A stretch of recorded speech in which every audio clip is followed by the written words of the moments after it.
समय पहले की बात है, छोटा बच्चा जो आता है, नटखट सा बच्चा होता है, शिनचैन का भाई शिनकोस लेके आया 10 कोड जो कि कैसे थे, ये हो जाते हैं हमारे त्रिकोणमितीय अनुपात या फिर ट्रिग्नोमेट्रिक रेशोज।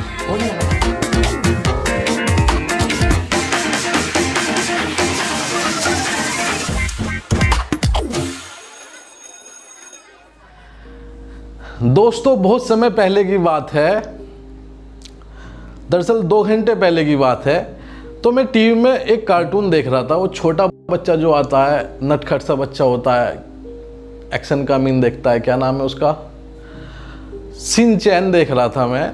शिनचैन का भाई, उसमें क्या हुआ, शिनचैन का भाई जिसका नाम था शिनकोस, वो लेके आया 10 कोट लेके आया पहनने के लिए। 10 क्या लेके आया पहनने के लिए, ठीक है। 10 कोट पहनने के लिए लेके आया जो कि कैसे थे, सेक्सी, ठीक है। देखो शिनकोस का भाई 10 कोट लेके आया जो कि कैसे थे, सेक्सी।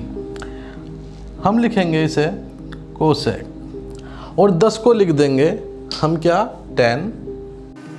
ये हो जाते हैं हमारे त्रिकोणमितीय अनुपात या फिर ट्रिग्नोमेट्रिक रेशोज। और ये हमें ऐसे ही क्लॉकवाइज डायरेक्शन, घड़ी की दिशा में ऐसे ही लिखने हैं, ठीक है, इस तरह से।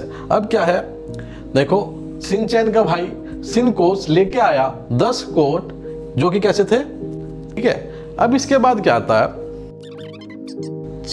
6 तक मैंने गिनती लिखी, होल नंबर, पूर्ण संख्या मैंने लिखी 0 से लेके 6 तक। पूर्ण संख्या वो 0 से शुरू होती है, प्राकृतिक संख्या क्या है, 1 से शुरू होती है, ठीक है।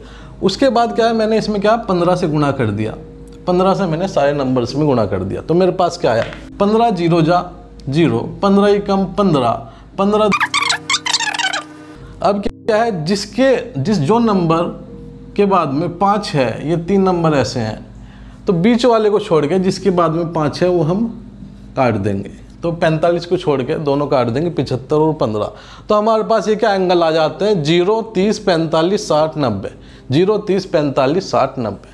तो ये तो हो गए कैसे कैसे हमें ट्रिग्नोमेट्रिक रेशोज लिखने हैं। शिनकोस का भाई 10 कोट लेके आया, कैसे थे वो, सेक कोसेक वाले। उसके बाद क्या है, 0 डिग्री 30 डिग्री 45 60 90, सबसे पहला स्टेप तो ये हो जाता है। उसके बाद का स्टेप क्या है, उसमें क्या है, हम वैल्यू बनाएंगे। वैल्यू कैसे बनाएंगे, देखिएगा, बहुत आसान है, सिंपल है, देखते ही याद हो जाएगा, दिमाग लगाने की जरूरत ही नहीं है। हमने लिखी पूर्ण संख्या 0 से 4 तक, या होल नंबर लिखिए 1 से 4 तक। सभी को मैं अगर 4 से भाग कर दूं, मैं सभी को 4 से भाग कर रहा हूं, सभी को 4 से भाग करने के बाद मैं इसका क्या करूंगा, वर्गमूल करूंगा, स्क्वायर रूट करूंगा। स्क्वायर रूट करने के बाद जो वैल्यू निकल के आएगी, देखते हैं क्या, 0/4 तो हो जाएगा 0 रूट, जो बराबर हो जाता है 0 के। 1/4 का वर्गमूल करूंगा तो क्या आ जाएगा, 1/2 आ जाएगा। 2/4 का मैं वर्गमूल करूंगा, पहले इसे काट लेंगे तो 2 से 1/2 आ जाएगा, फिर इसका वर्गमूल कर लेंगे तो 1/√2 आ जाएगा। 3/4 की बात करें तो क्या है, 4√3 और 4 का क्या बन जाएगा, 2 बन जाएगा। 2 दूनी 4 होता है, तो वर्गमूल में 2 बाहर निकल जाएगा। ऐसे ही 4/4 क्या हो जाएगा, 1/1 का वर्गमूल स्क्वायर रूट जो कि 1 के बराबर होता है। अब जो ये 4 वैल्यू निकल के आई है, ये क्या है, साइन की वैल्यू हो जाएगी। मैं लिखूंगा यहाँ पे साइन की वैल्यू 0 0 1/2 1/√2 √3/2 और 1। मैंने यहाँ से उठा के वहाँ पे चिपका दिया, छोटी सी बात, सिंपल बात, ठीक है, कोई दिक्कत वाली बात नहीं है। अब क्या करना है, अगर किसी को इसमें निकालने में दिक्कत आ रही है तो उसे क्या करना पड़ेगा, ये जो साइन की वैल्यू है वो याद कर लो, रट लो। क्या, 0 आएगा पहले, फिर 1/2 आधा, फिर 1/√2, फिर रूट ऊपर चल जाएगा 3/2 और 1, इस तरह से हो जाता है। अब अगला क्या है, अगर हमें कोस की वैल्यू निकालनी है तो हम क्या करेंगे, देखो कोस की वैल्यू निकालने के लिए हम इधर से लिखना शुरू करेंगे, उल्टी टेबल लिखेंगे। कैसे? जैसे 1 था उधर तो हम 1 इधर लिख देंगे, 1 के बाद इधर क्या था √3/2, ऐसे यहाँ पे √3/2 लिख देंगे। फिर क्या आता है, किसका नंबर, 1/√2 का नंबर आता है। फिर इधर को चलेंगे तो 1/2 आ गया, 1/2 लिख दिया। फिर 0 तो यहाँ पे 0 लिख दिया। इतनी बात। अब क्या आता है, tan की वैल्यू। tan की वैल्यू कैसे लिखेंगे, ध्यान से देखिएगा, ठीक है। tan की वैल्यू के लिए देखिए, tan की वैल्यू के लिए हमें क्या करना पड़ेगा, अगर मैं इसे जो ये डंडा है इसे मिटा दूं तो 0/1, मतलब जो साइन की वैल्यू है बटे कोस की वैल्यू, मैं लिखूंगा 0/1 बराबर क्या हो जाता है, 0 को किसी भी नंबर से भाग करते हैं तो 0 ही आता है, ठीक है। तो यहाँ पे tan की वैल्यू कितनी हो जाएगी, 0 हो जाएगी। अब क्या है, 1/2/√3/2 क्या हो जाएगा, देखो 1/2 √3/2। तो इसमें क्या होता है, बीच वाले के आपस में गुणा कर लो और ऊपर वाले के आपस में, ऊपर नीचे वाले के में। ये मैं करूँगा सॉल्व, तो ऊपर वाले को फिर लिखो नीचे वाले के साथ, 1 × 2 बटे 2 √3 बटे ये बीच वाले, ठीक है। इसे मैं क्लियर आउट करूँगा तो मेरे पास क्या आ जाएगा, 2 से 2 कट जाएगा तो 1/√3 आ जाएगा, ठीक है। आगे भी हम ऐसे ही करेंगे तो 1/√3 आ जाएगा। अब इसकी बात मैं करूं तो 1/√2 डिवाइडेड बाय 1/√2, 1/√2 को 1/√2 से भाग देंगे तो क्या आ जाएगा, हमारे पास 1 ही आ जाएगा। अब यहाँ क्या है, ऐसे इसे करेंगे √3/2 भाग 1/2, इसी तरीके से इसे कर लेंगे तो क्या होगा, हमारे पास जो आएगा वो आएगा √3। अब ये ध्यान से देखिएगा, ध्यान दीजिएगा इस वाले पे, 1/0 क्या होगा। देखो जब हम करते हैं 1/0 हम करेंगे तो क्या होगा, किसी भी नंबर के नीचे अगर कभी भी 0 आ रहा है तो वो जो वैल्यू हो जाती है वो अमान्य हो जाती है, अमान्य हो जाती है, या फिर अनंत हो जाती है, अनंत हो जाती है, इन्फिनिटी बोल देते हैं ऐसे, या फिर बोल देते हैं ज्ञात नहीं किया जा सकता, ठीक है। इसका जो सिंबल होता है, देखो ये हो गया था, यहाँ पे क्या हो गया था, 1/0, 1/0 क्या हो जाता है, इन्फिनिटी, ज्ञात नहीं किया जा सकता। ध्यान दे लो, बात क्या है, ध्यान से देखिएगा यहाँ पे, अगर 0 को किसी भी नंबर से भाग करते हैं तो हमेशा क्या आता है, 0 आता है। और किसी भी नंबर को अगर 0 से भाग करते हैं तो क्या आता है, अमान्य आता है, इन्फिनिटी आता है, अनंत आता है, या ज्ञात नहीं किया जा सकता, ये आता है, ठीक है। अब बात आती है कोट की बात आती है, कोट की बात आती है तो हम वही वाली ट्रिक लेके चले, क्या सिंचैन का भाई, क्या नाम था सिंचैन के भाई का, सिनकोस नाम था, जो कि क्या है 10 का मतलब 10 क्या लेके आया, कोट पहनने वाले, जो कि कैसे थे, सैक, ठीक है। और हमें इसी पैटर्न में लिखना है, मैंने बताया था आपको, सेम इसी पैटर्न में लिखना है। तो अब इसमें क्या हो जाता है, ध्यान से देखिएगा, कुछ नहीं है, छोटी सी बात है। ये जो एक दूसरे के सामने लिखे हुए हैं वो क्या है, एक दूसरे के विपरीत है, अपोजिट है, अपोजिट है। अपोजिट का मतलब मैं समझा रहा हूं आपको। अब ये क्या है, कोट जो है, कोट को हम देखेंगे किसका उल्टा है, tan का उल्टा है। कोट किसका उल्टा है, tan का उल्टा है। तो हम क्या करेंगे, पहले इस वाली वैल्यू को ले लेते हैं, ठीक है, इस वाली वैल्यू को ले लेते हैं पहले।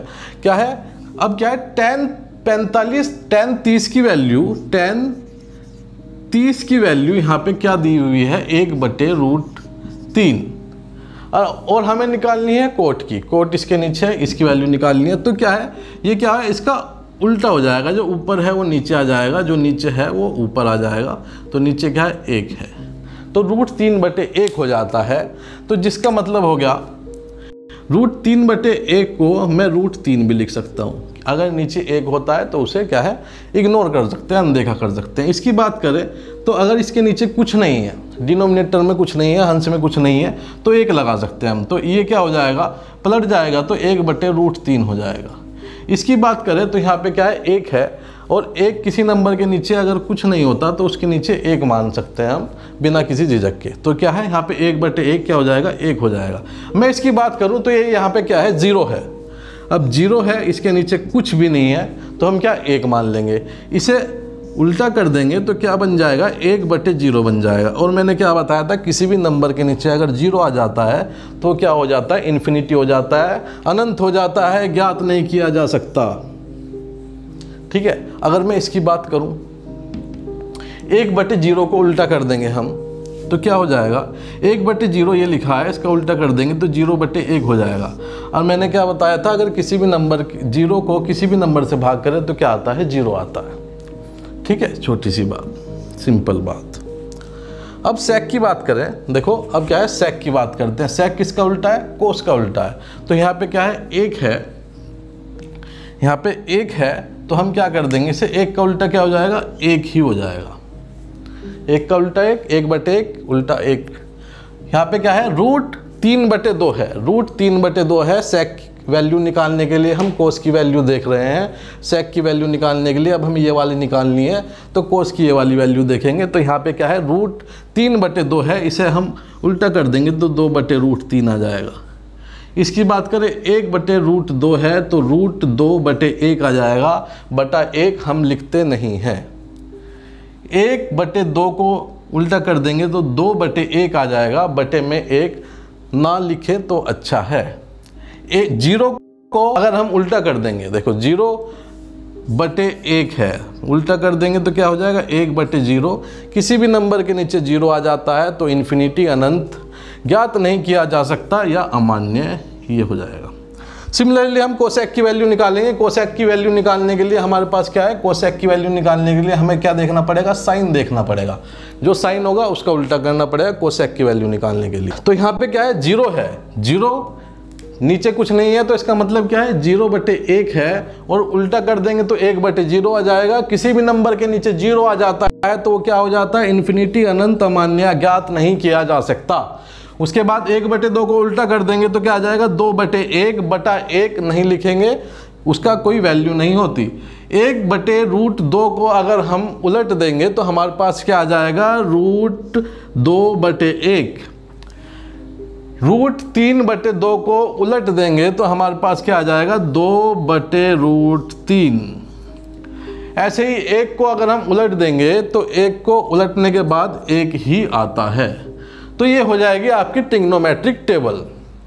ये कैसे बनती है ये आपने देख लिया। अब इस पे क्या है, कुछ सवाल मैंने पिछली क्लास में कराए थे, डायरेक्ट ही टेबल बनाना नहीं सिखाया था, उसमें मैंने सीधा सवाल कराए थे। और क्या है, अब मैं उससे अगला लेवल कराने वाला हूँ। जिसने वो क्लास नहीं देखी कोई दिक्कत वाली बात नहीं है, अभी मैं समझा दूंगा, उसका नेक्स्ट लेवल है, उससे समझ में आ जाएगा। तो शुरू करते हैं।